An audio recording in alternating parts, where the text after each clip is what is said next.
Here in this section we have comparison test, theorem 10, direct comparison test. Let sum of a sub n and sum of b sub n be two series with 0 less than equal to a sub n and that less than equal to b sub n. For all n, then if sum of b sub n converges, then sum of a sub n also converges. And if sum of a sub n diverges, that means sum of b sub n also diverges. Now here on this part we have rectangles starting from b sub 1, then we have b sub 2, and here finally we have b sub n. We have also these rectangles for a sub 1, a sub 2, up to a sub n. So here it says if the total area for what we have for b sub n, so sum of b sub n, and these are for taller rectangles, is finite. What that means, what we're gonna have for a sub n, that should be also finite. So sum of these, that is for sum of a sub n, is finite. Theorem 11, limit comparison test. Suppose that a sub n greater than 0 and b sub n greater than 0 for all lowercase greater than equal to uppercase n. So n is integer, this uppercase n, that is integer. Number 1, if limit of a sub n over b sub n as n approaches infinite equal to c and c greater than 0, then sum of a sub n and sum of b sub n both converge or both diverge. Number 2, if limit of a sub n over b sub n as n approaches infinite equal to 0 and sum of b sub n converges, then sum of a sub n also converges. Number 3, if limit of a sub n over b sub n as n approaches infinite equal to infinite and sum of b sub n diverges, what that means sum of a sub n also diverges. So if limit was equal to 0, both of these converge. So sum of b sub n and sum of a sub n converge. And if limit was equal to infinite, both of these diverge. So sum of b sub n and sum of a sub n diverge. Example 1, use the comparison test to determine if the following series converges or diverges. Here we have sum of sine squared divided by n power is 13 over 2 and n is from 1 to infinite. So let sum of a sub n be a series with no negative terms. The series sum of a sub n converges. If there is a convergent series, for example, sum of c sub n, in that case, here we have a sub n less than equal to c sub n, and that is for all n greater than uppercase n, and uppercase n we have integer numbers. So convergent, and that is when we have a sub n less than equal to c sub n. And then the series sum of a sub n diverges if there is a divergent series of non-negative terms. For example, sum of d sub n with a sub n greater than equal to d sub n, and this is for all n greater than uppercase n, and n is integer.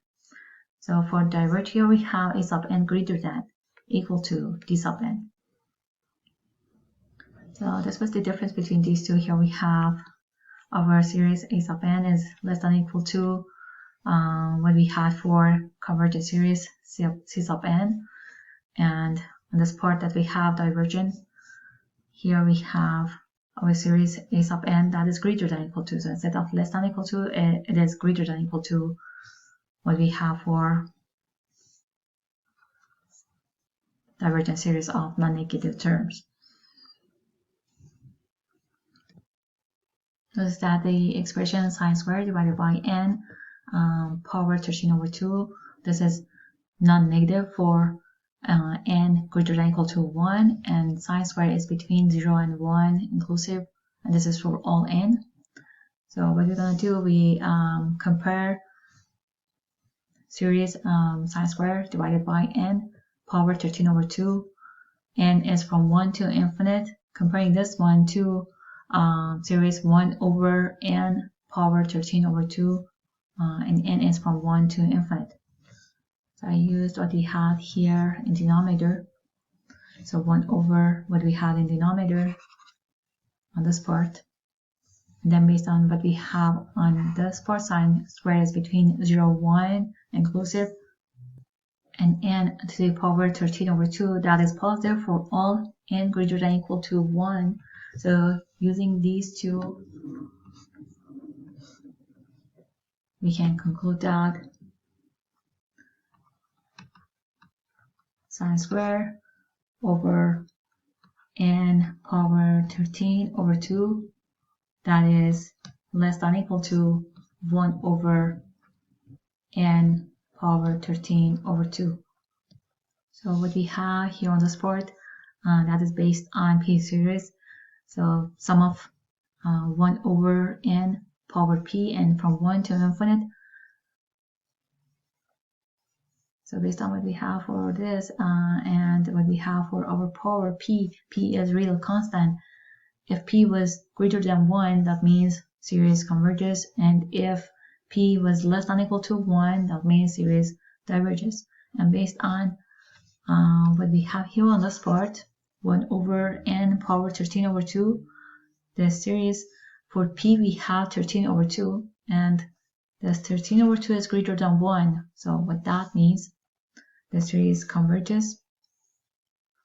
So from here we had sine squared divided by n power 13 over 2, that was less than or equal to 1 over n power 13 over 2. So based on that, and that was for all n greater than or equal to 1.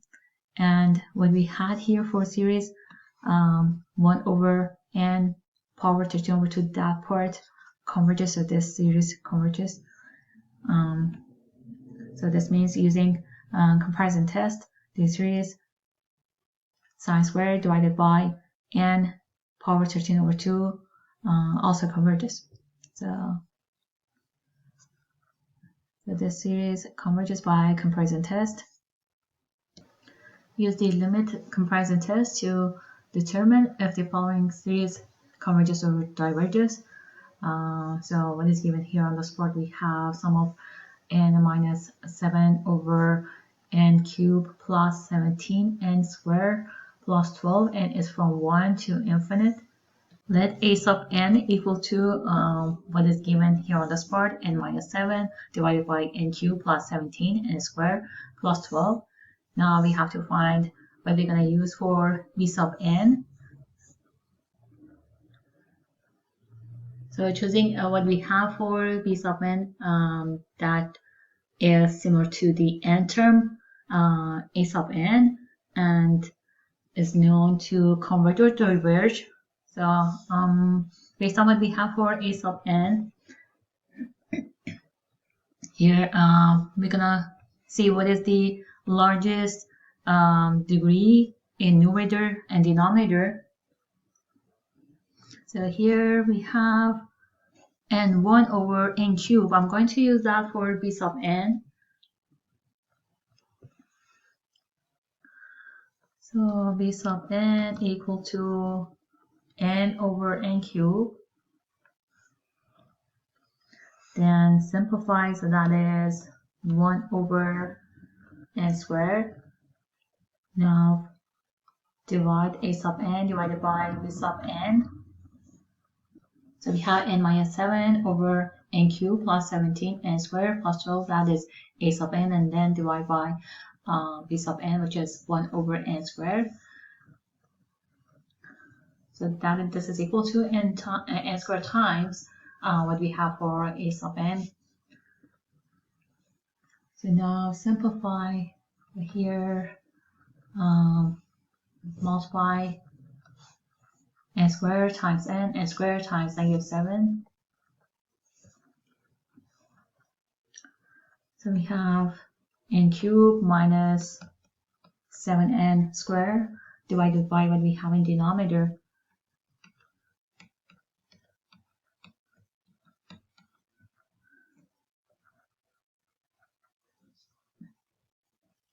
Now divide by the largest power that we have here is n cubed, so divide by n cubed both numerator and denominator. So this is equal to what we have on top, n cubed minus 7n squared divided by n cubed. Do the same thing in denominator. So n cubed plus 17 n squared plus 12 divided by n cubed. So divide and simplify. So this is equal to, we have n cubed over n cubed, that is 1.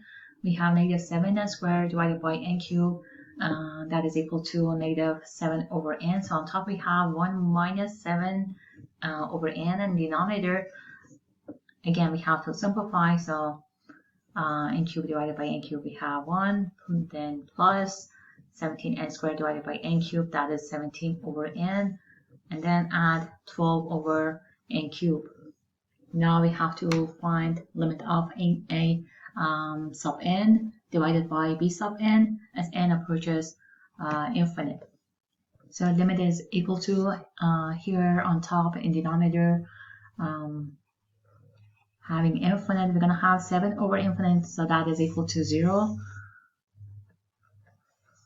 So on top we have 1 minus 0.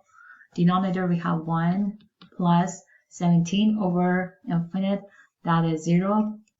And then here again, 12 divided by n cubed, n approaches infinite, so this part 0. So 1 over 1, limit is equal to 1. So limit is equal to 1, and 1 is between 0 and infinite. Then by comparison test, what we had for our series, sum of n minus 7 divided by n cubed plus 17n squared plus 12, and from 1 to infinite, and what we had for b sub n, so a sub n and b sub n converge or diverge together. So either converge or diverge. So based on what we have here for b sub n, the series sum of 1 over n squared, and from 1 to infinite, this one converges, and that is because it is p series, and p is what we have for power, this is 2, so p is equal to 2, and that is greater than 1.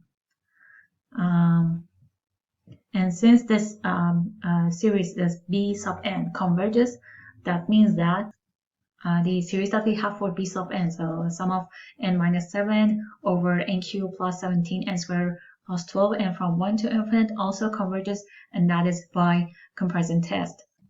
Find out whether the answer is given below converge or diverge. So here we have sum of 1 over 4 times square root of n plus cube roots of n, and it's from 1 to infinite. Let a sub n equal to 1 over 4 times square root of n plus cube roots of n.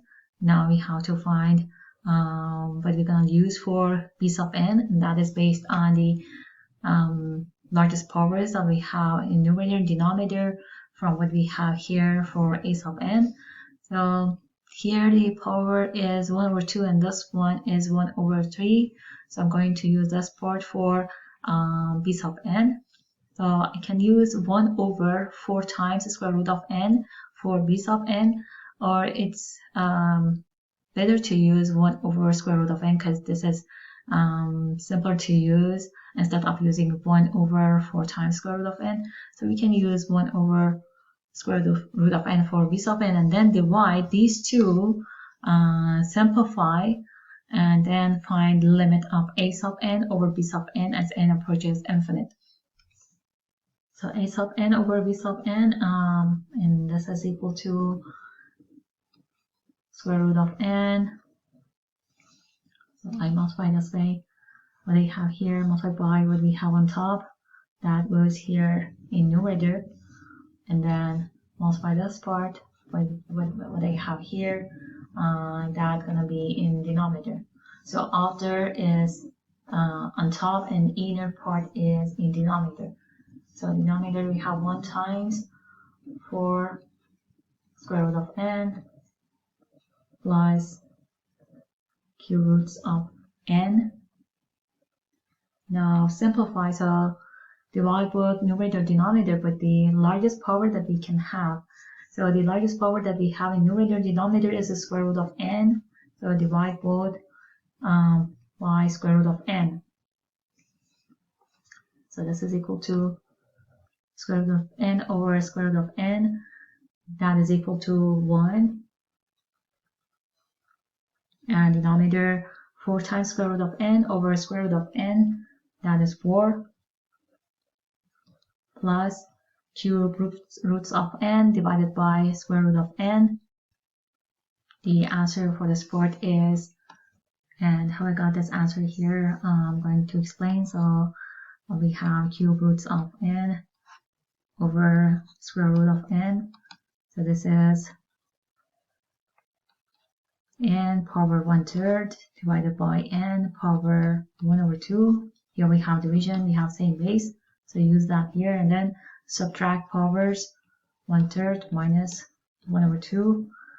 LCD is 6. So we have 2 minus 3 on top. And this is equal to n power is -1/6. We have negative power, so move that to denominator to make this positive. So this is equal to 1 over n power positive 1/6. Using radical, this is 1 over. We have radical and power is 1/6, so this is 6 roots of n. The next step, find limit of a sub n or b sub n as n approaches infinite. So this is equal to limit of 1 over 4 plus 1 over 6 roots of n as n approaches infinite.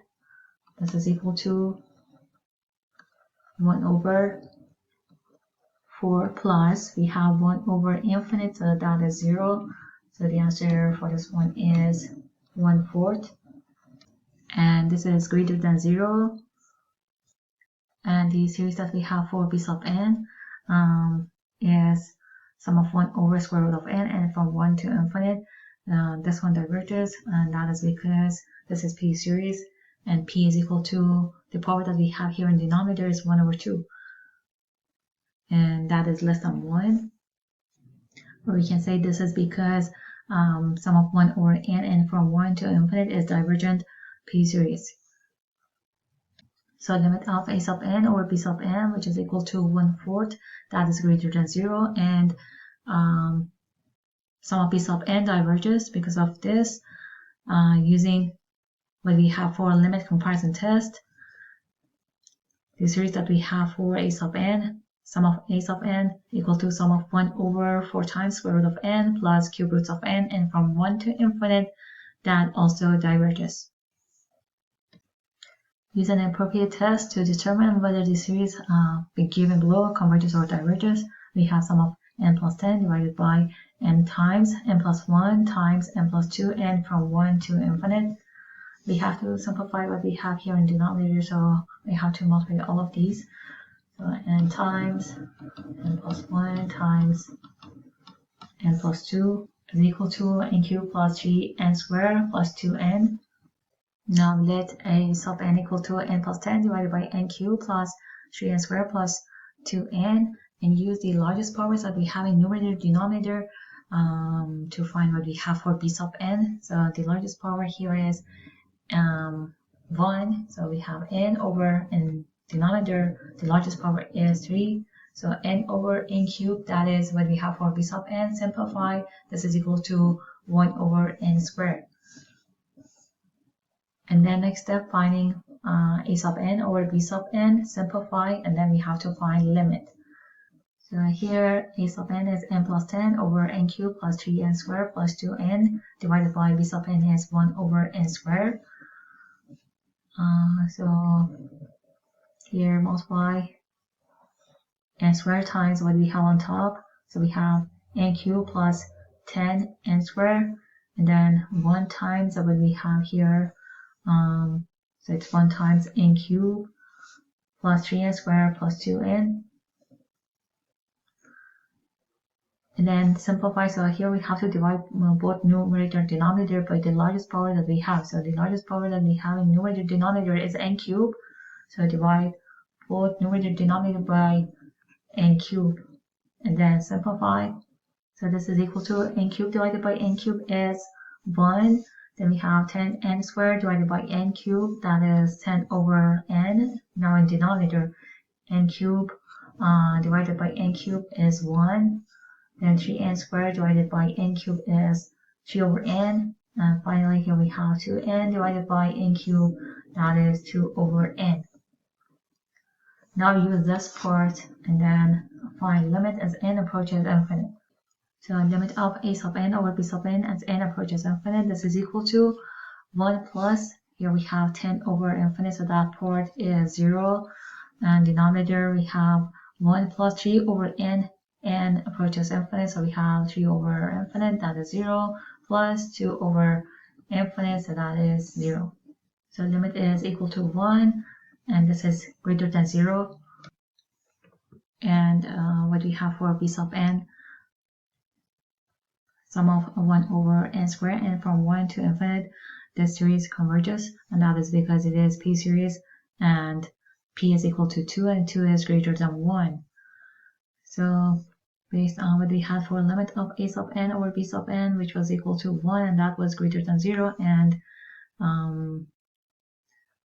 series that we have for b sub n converges, then the limit comparison test states that the sum of a sub n, the series that we have here for a sub n, that was n plus 10 over n times n plus 1 times n plus 2, also converges. Use an appropriate test to determine whether the series given below converges or diverges. So here we have sum of natural log n plus 3 divided by n plus 3, n is from 5 to infinite. First, consider whether the n-term test can be used to determine whether this series converges or diverges. So first, what we have for n-term test, recall that for series sum of a sub n, in order to apply the n-term test, limit of a sub n as n approaches infinite must fail to exist or be different from 0. Therefore, n-term test cannot be used because what we have in this case, limit of natural log n plus 3 over n plus 3 as n approaches 0 is equal to 0. But here it says should be different from 0. There's no simple series, so sum of b sub n with known convergence or divergence can be identified which to apply comparison test. We have to use integral test. So let f of x is equal to natural log x plus 3 divided by x plus 3. So instead of n, here I use x. Note that f of x is continuous and always positive, as both numerator and denominator are positive for all positive value of x. And f of x is constantly decreasing. So we have all these three. We have continuous, positive, and decreasing. So this is decreasing as a term. X plus 3 grows more rapidly than what we have in numerator. So then the term natural log x plus 3. This proves that the integral test applies to what was given to the series sum of natural log n plus 3 divided by n plus 3 and from 5 to infinite. Next step, determine whether the integral f of x dx from 5 to infinite converges or diverges. So we have integral natural log x plus 3 divided by x plus 3. This is from 5 to infinite. That is equal to limit of integral natural log x plus 3 divided by x plus 3 times dx b approaches to infinite. This is equal to, so integrate this part. So that is natural log x plus 3 squared divided by 2 from 5 to b, and then finding the limit as b approaches infinite. So here first use what we have in this part. So instead of x we have b, so we have natural log b plus 3 squared divided by 2, so it's this part. Then subtract and use 5 instead of x, so we have natural log 5 plus 3 squared divided by 2. So So subtract these two and find limit. Here for this part we have 5 plus 3 is 8, so 8 squared, that is 64, so we have natural log 64 over 2. Subtract this part from what we have here on this part. On this part, if b approaches infinite, limit is infinite. So infinite minus this part again is infinite. So integral is infinite.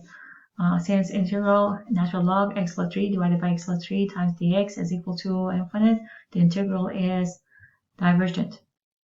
Therefore, what that means is series sum of natural log n plus 3 divided by n plus 3 and from 5 to infinite is divergent. So this part is divergent, that means our series divergent.